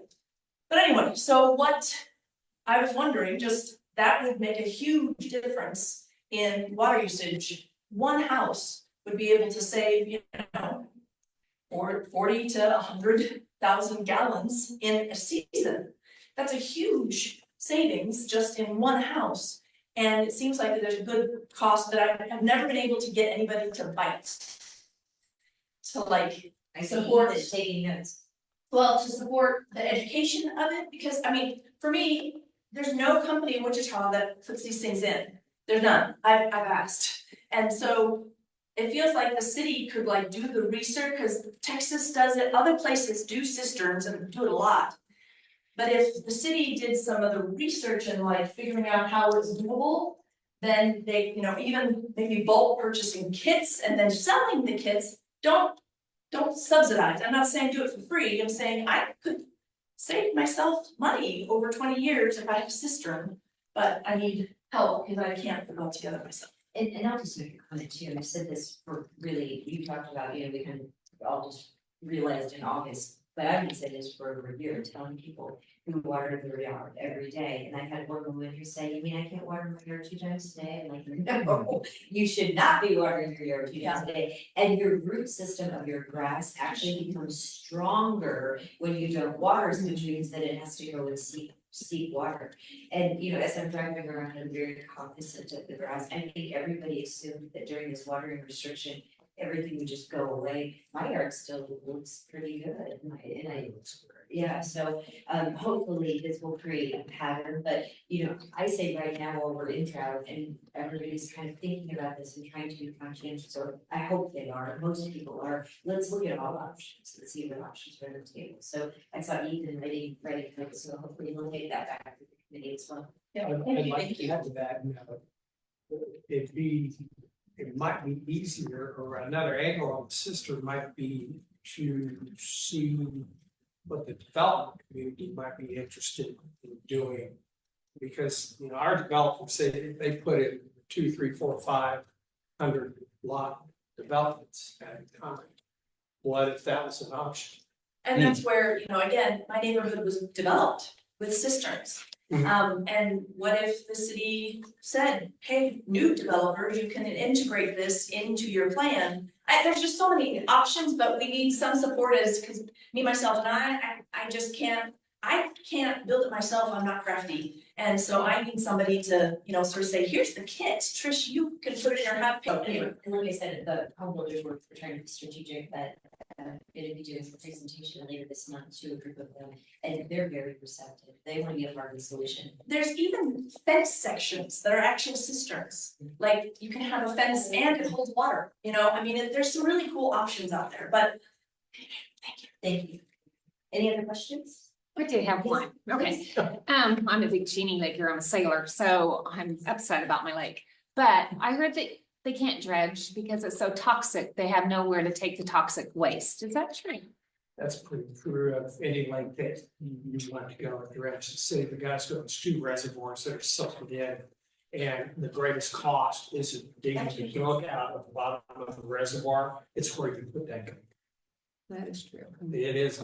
So it's between the cost and the gunk. Yeah, it's the cost of doing something with it. It's mostly cost, but truly, you know, and I thought about asking Gary to join us by phone, if our public works director were here, he would say, it's 1,000% that we need more moisture. Please, please, please, we need snow this winter. And you know, then the other side of our public works will be exactly, they only want to make plow it, but that's okay. But yeah, we need snow, and rain. We cannot get enough to help us stay out of this situation. Any other, this has been fascinating. I have learned so much. And so glad you're here. Hey, thanks for asking all the good questions, everyone. Any other questions from the district advisory board? I don't know if this is for the sustainability board or if this is just city of Wichita in general, but I kind of feel what you're saying, like we can't dredge because there's this problem. Like, what's the? Well, one of the things that I mentioned is when we do have the new water treatment plant, online, we can treat our water, which will also, that will give us other options than, you know, what we have now. We have the opposite, and having the Ford site that we did back in 2019, 2020, to be able to build a new state-of-the-art water treatment plant that hopefully will last for the next 100 years, really now is like solidified that was the right decision to make, because it just will give us other options. And if you look in the plan, under the drought, they talk a little bit about having to do water. It talks a little bit about having. You say that you're pulling, it can treat groundwater, so you're talking about pulling it out of the aquifers? And even if you can answer. And I mean, how do our aquifers look? Yeah, we've done some work to recharge over the last 10 years, but currently we can only pull a specific percentage from each of the 2 sources, so we have a certain percentage of our water from Genie and certain from this will move from the groundwater source, and I think it's at 93% right now, something like that, so it's very full. And the Kansas Water Authority is very happy with it, and it's giving us recharging credits because of the work that we've done to be very deliberate and intentional. Like I said, we've been thinking about this a lot longer than most people thought, and we're. The city of Kansas for groundwater, you can see the west is not looking so good, but our more central Kansas does just look pretty good. It's one of the best. I'm sorry, you go ahead. Are we able to pull any water from El Dorado Lake No. at all? We don't have water, No. there we have Cheney and Campus Feds, that's the only that we. And we have wells. We have wells, mostly on That's the it. west side, but that's the order, but I have friends who live on the west side, they're telling me that their wells are coming up. And water off the street, because people pray, and so. Is there I'm any- telling people, it's raining, yeah, please, you know, be cognizant of the rest of the community. Because it's all. It's the most basic thing we have. Our new water plant, It's not a water storage facility. nothing that would, like we use 1 million gallons a day or whatever, hour. A great rural urban vibe and competition of the water. This year, perhaps during the 24 legislative session, great strides were made toward shared approach to water management, water conservation, water planning, not in for 25 to 50 years, but actually out to 100 years. And heard from both legislators and environmental officials, state PDG officials, Kansas Water Office, et cetera. And I'm caught between rural and urban interests, also between groundwater versus surface water interests. Rather than, and we're also all going to be paying for it. They haven't figured out in the legislature how this is going to happen. And everybody agrees, state level, and locally, for certain for the reservoirs, which are almost all silting And for groundwater, particularly out west, because it's not just a rich issue. You asked a question or two about surface versus groundwater, why we can take more groundwater. Surface water and groundwater are two completely different beasts. All right, they can commingle to a certain ratio, which is what he referred to, but any more groundwater than they incur the parameters they have to get for KDHE to say it's safe drinking water for you. So they have to, so they can't strictly just pull out an aquifer. It has to be a mix between aquifer There's and not cheap. enough of either to provide for all of us. And the one thing I've learned in 5 years of government of being in city council is it's really hard to make water. I mean, it is, and I am so glad that we have content on top of this, because it's a delicate, complex problem, that I feel very confident that we have the right leaders in our city, like our new director of public works and our assistant director of public works, Don Henry, who's done a phenomenal job. Not only did we build a $500 million water treatment plant, we're also investing $400 million in our VNR biological nutrient removal process, basically sewage treatment. So almost $1 billion worth of infrastructure. The water treatment plant is the largest piece of infrastructure the city has ever built. The improvements and the new additions to our Gatorade forward is happening from folks who are making content. So Yeah, do you need me to stand up to talk? it would be phenomenal, just so we can get you on the public record. Oh, okay. Yeah, my name is Ken Carpenter and I live at 702 South Rumview. It's a Fairfax edition. And I've been here for 30 years. But lately I've had people point out to me that, we'll have a clear day most of the time. And then some days you see cloud formations made by the vapor of jets going by. It's just zigzag all over the place. Are they trying to cool the area by the jet stream, by having the jet streams out there? I just wonder, because they're not natural clouds, and it's like it's coming from the jets, because you can see it spreading out, the out there. Ethan, I've not heard anything. yeah, I didn't like that, not at all. Well, what he's saying is there's a difference between a contrail and a chemtrail. And contrails is usually natural occurring out of a jet engine at altitude with hot engines, cold air. Chemtrail is usually aircraft putting down possibly heavy metals to create weather, create clouds, rain, so. We don't have people at this meeting this evening, I'm so glad you do that, because I sure did, but if there is, I'm not aware of it. Yeah, I've got pictures of the sky when I saw that, but I have other people point it out to me, hey, look up, and see what's going on. It's very cool, the city is not, I can say that, other entities are, but the city is not doing it. Right, thank you, Ethan, great job, you survived, so you did a really good job, and we'll get everybody information that we promised we will. Any updates? Seeing none, please note, the next meeting, we have Veterans Day, this happens all of the time, right here, not on Monday, send you lots of reminders, to hear the calendar change, but the next meeting will be Wednesday, November 13th. With that, I would entertain a motion to adjourn. All those in favor say aye. Aye. Anyone opposed to the same? Thank you, thank you, thank you.